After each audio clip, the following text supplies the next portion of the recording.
Okay, just a couple of things at the top, and then we'll get right at it. If I can get this to work. There we go. Last night, I think you saw that the Biden administration authorized an additional presidential drawdown of security assistance valued at up to an additional $100 million. This $100 million is designed to help us meet an urgent Ukrainian need for additional Javelin anti-armor systems, which the United States has been providing to Ukraine, I think, as you well know. And they've been used very, very effectively to combat the Russian attack on the Ukrainian homeland. This will be the sixth drawdown of equipment from DoD inventories for Ukraine since August of 2021, combined with the $300 million in military assistance that we just announced on the 1st of April. This will bring the total U.S. security assistance commitment to Ukraine to more than $1.7 billion since the beginning, just the beginning of the Russian invasion on the 24th of February. There was another billion on top of that, as you well know, at the beginning of the Biden administration.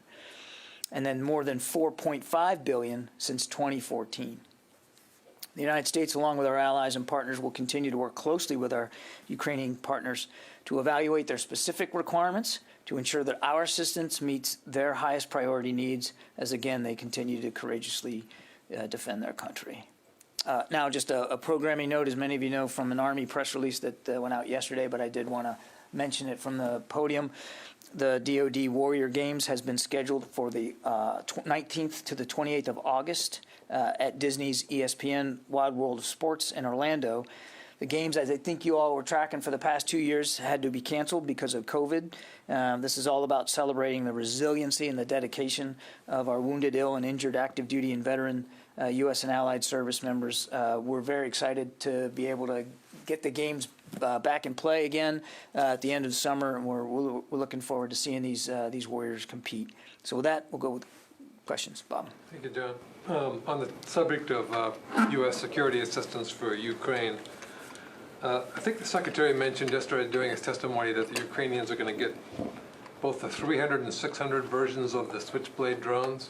And I'm wondering, can you say whether either or both of those are in production, or is this something that has to be, I mean, by that, what I meant was, are they in stockpiles, or are they available, or do they have to be ordered?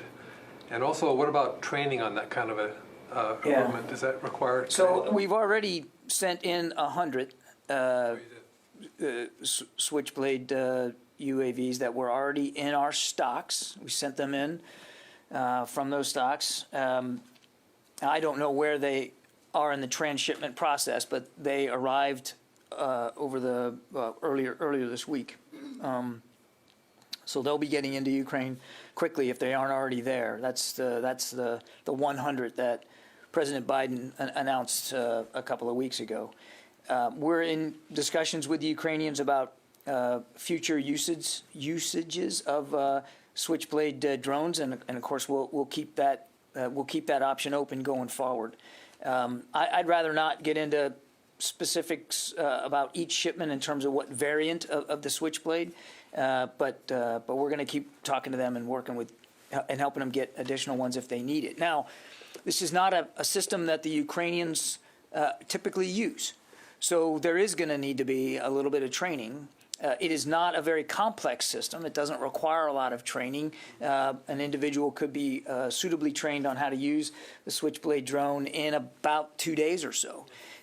So when you heard the Secretary and the Chairman talk yesterday about some training that was being done for Ukrainian military members, that's what they were referring to. They were referring to a very small number of Ukrainian soldiers who were already in the United States and had been since the fall, since well before the invasion, for military educational purposes, professional military training.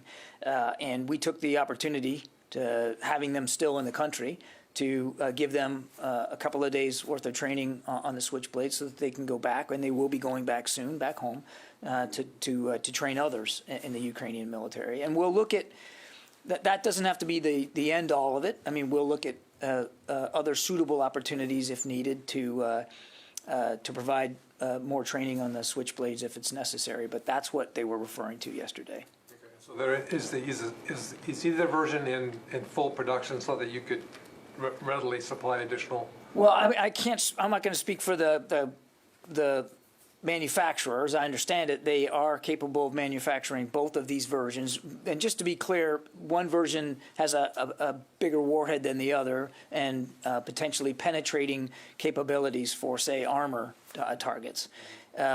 I won't speak for the manufacturer or what their production line is. My understanding is that production line is open. They're capable of producing these. Again, we're not going to get into specifics on a day-to-day basis of exactly what variant is going in on any given day, but it is a useful battlefield system. We're going to do everything we can to make sure that they know how to use them and that they can continue to get into the country. Right now, 100 have flown or have flowed in, and we'll see where it goes from there. John, you're confirming that the 600 version has been authorized and is either en route or soon will be on route? No, I have not. What I've said is I'm not going to talk about the specific variant of it. It is, but if you're asking me, can I rule out that the 600 version, the heavier warhead version, will not be used or won't be sent? No, I'm not going to rule that out. And in terms of javelins, the $100 million in javelins, Tony Blinken over the weekend had said that the Ukrainians had received 10 times the number of javelins to the amount of tanks, Russian tanks, in the country. He said that on one of the Sunday shows. Why do they need so many more javelins right now? And I'm just a little confused about that. Well, I mean, you don't just send a system in based on one potential target. It is an anti-armor design. It's a missile designed for anti-armor use for those kinds of targets, but it doesn't mean you have to exclusively use it to hit tanks. It can be used on other vehicles as well, and even fixed targets if need be. And there have been thousands of javelins that we have provided to Ukraine, and we know they're using them. You can see the evidence for yourself when you look at the videos and the images on TV of these burnt-out tanks and burnt-out trucks and armored personnel carriers. You can see the work of the javelin right there. So we're not. You don't count one to one because they're not being used in that capacity. Yeah. Thank you, John.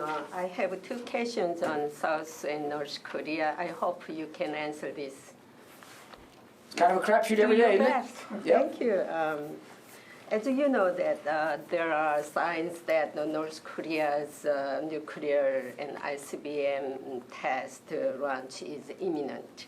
And the North Korean leader Kim Jong-un's sister threatened that North Korea would use nuclear force. If the two Koreas had military confrontations, how do you analyze this Kim Jong-un's threat? Well, look, I'm not going to get into a public back and forth with the North Koreans and their threats on the use of ballistic missiles. I will just say a couple of things. We know that they are continuing to try to advance and improve their ballistic missile program. And with each test, whether it's a failure or not, they learn from that. And that's troubling. Number two, we have been nothing but clear about our concerns about this program, about condemning these launches. They are violations of existing UN Security Council resolutions. And we want the rest of the international community, and most of them do, to put exactly the same kind of pressure on the North that we are. And number three, and this is not unimportant, is that we continue to make it clear that we will be willing to sit down with North Korea without preconditions to talk in good faith, to find a diplomatic path forward here, to reach a better outcome for security and stability on the peninsula. And thus far, the North Koreans have shown no interest in that. So we're going to continue to work on our capabilities inside the alliance with the ROK. We're going to continue to make sure that we're doing our part to make sure we have the capabilities on the peninsula to preserve a sense of security there. Second one, South Korea does not have nuclear weapons, but North Korea has nuclear weapons. Have you considered deploying U.S. tactical nuclear weapons in South Korea for the sake of I'm not going to talk about. balance between North and South? Yeah, nice try. I'm not going to get into talking about. I'm just not going to. I'm not going to engage in hypotheticals like that, Janie, and I think you know why. Our job is to make sure that we're contributing to the alliance in meaningful, tangible ways. to the security of the peninsula and to other allies in the region. And we look at our posture every day with that in mind, and we're in constant consultation with our ROK allies. David. If you allow me, I'm sorry, if you allow me, I have some follow-up questions on that. So April 15th will be the 110th anniversary of birth of North Korea's founder, Kim Il-sung, and South Korea and the U.S. will resume the large-scale field exercises from April 18th.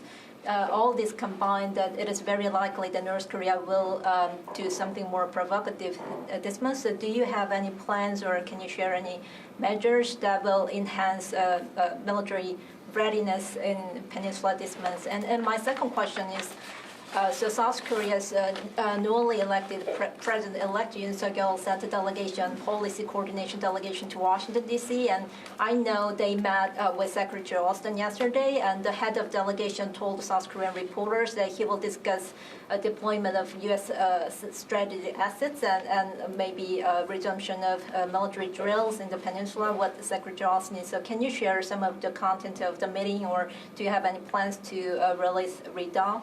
Look, I think the answer to both your questions is we're going to continue to work with our South Korean allies on making sure that our capabilities are appropriate to the threat that's continued to be posed by North Korea and by their advancing ballistic missile program. We're not going to detail all that from the podium, but we're constantly looking at what the readiness requirements are.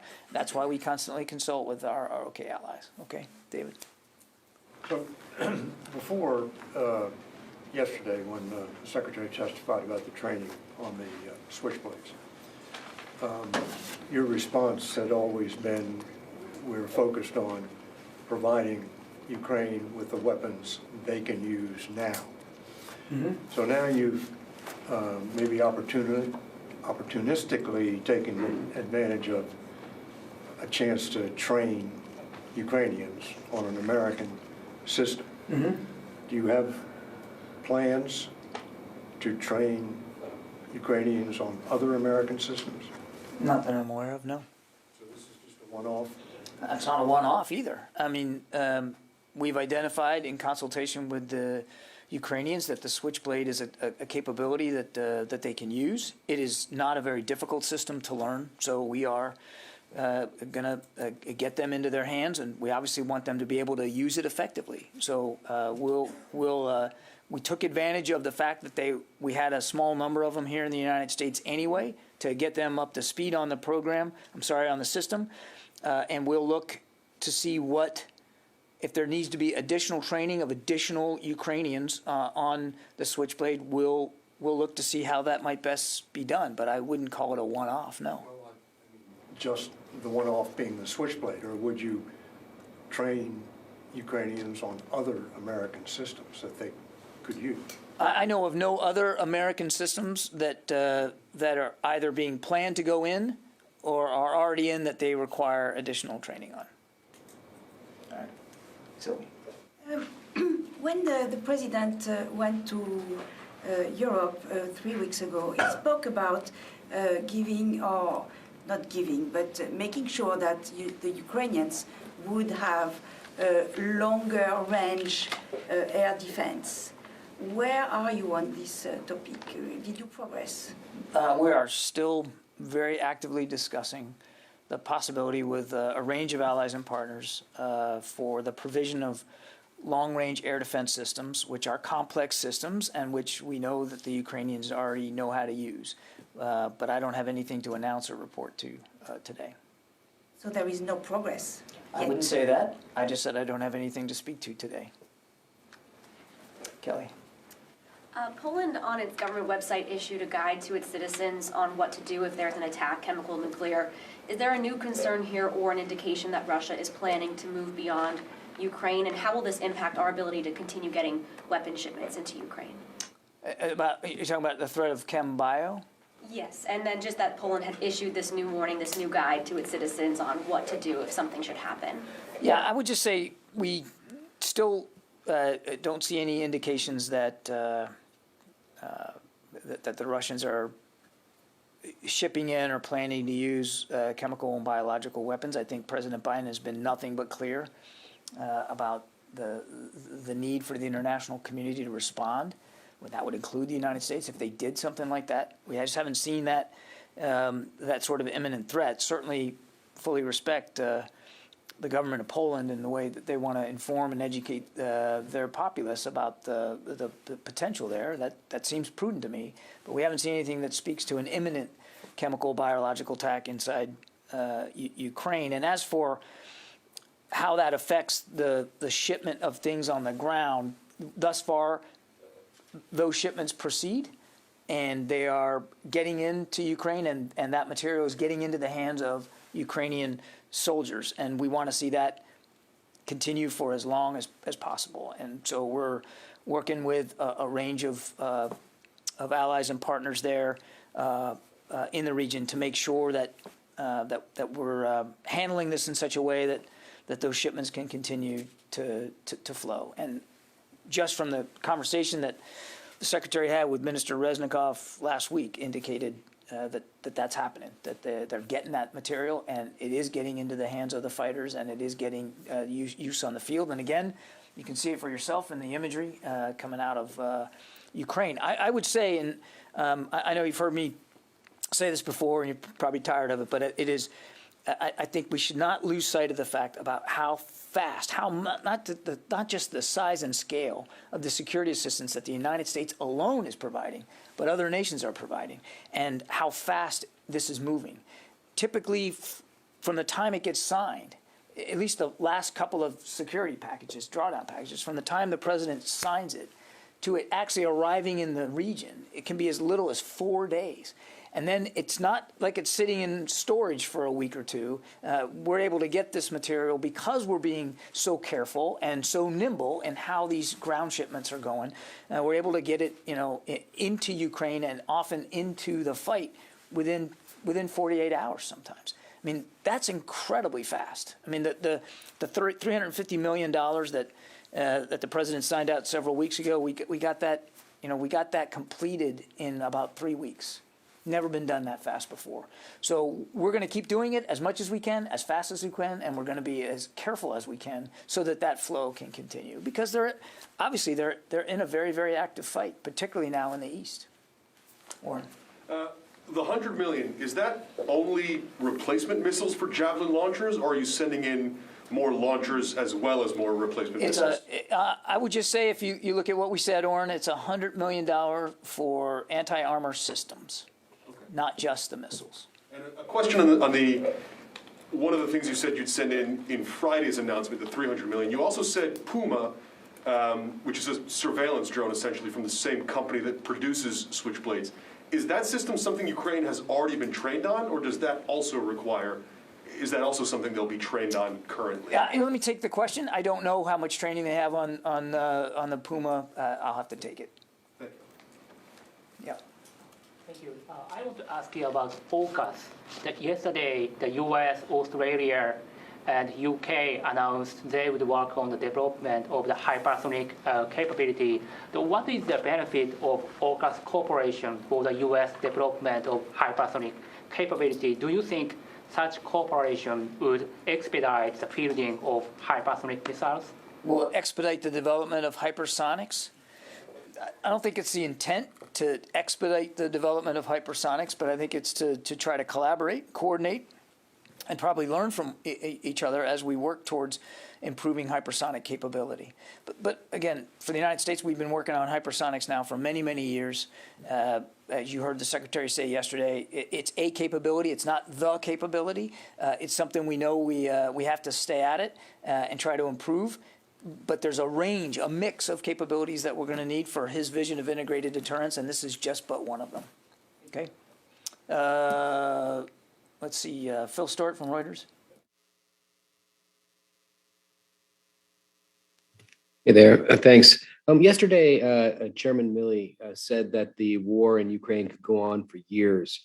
Is that your assessment? And if so, does that mean that the Pentagon assesses that Ukraine can't win this war, or is there winning that results in continued conflict? Phil, I don't think anybody knows for certain if the war isn't brought to an end through diplomacy, how long it could last. It's impossible to know that.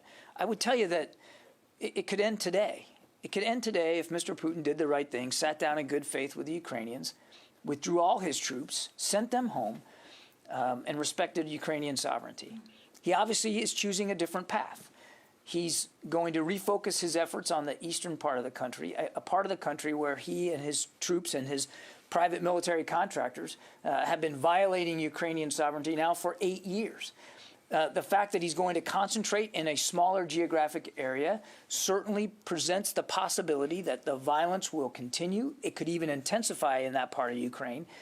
And because we fully expect that the Ukrainians will keep fighting for this area, which belongs to them, and they've been fighting over it for 8 years, could extend the conflict longer than anybody wants to see it go. But you can't be perfectly predictive about this.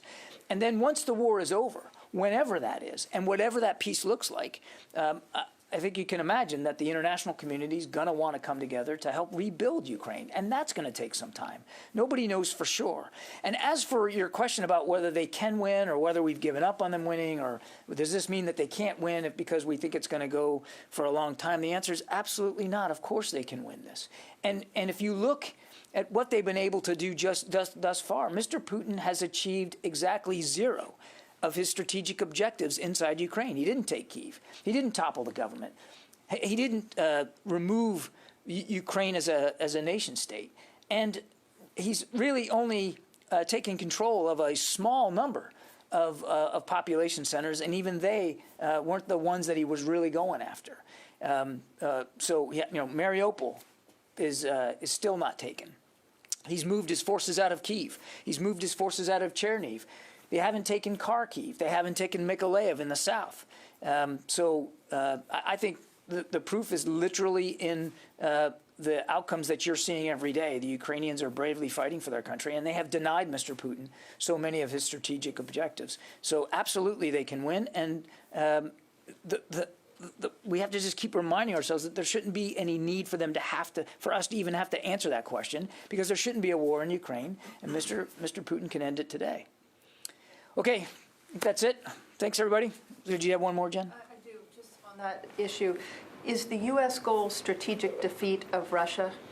The U.S. goal is to make sure that Ukraine can continue to defend itself as they continue to work on a diplomatic solution here. And then the secondary goal is to make sure that we can bolster NATO's eastern flank so that we can deter any aggression, any potential aggression by Russia and by Mr. Putin. Thanks, everybody. No, I got to go. Thanks. Appreciate it.